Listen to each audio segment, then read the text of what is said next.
Hello friends, welcome to our YouTube channel. In this video I'm going to tell you about how you can fix your floating keyboard problem in your POCO smartphone. Before watching this video, if you have not subscribed to our YouTube channel, then subscribe to it and like our video. So let's start friends. First you have to simply open your search button. From here click on this, here it is floating window. When you just click on floating, you will see your keyboard will be floating.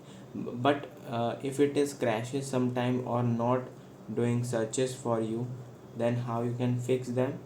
First you have to simply just disable the floating, then go to the settings, and here it is apps. You can see that apps, click on all apps, and here you have to search in the search bar G board like this. Then you have to clear the cache.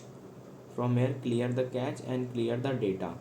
Press back, go to permissions and give all the permissions like microphone.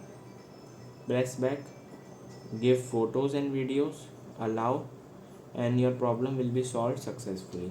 I hope you like this video. If you like this video, then subscribe to our YouTube channel for more helpful tips and tricks videos. See you next time.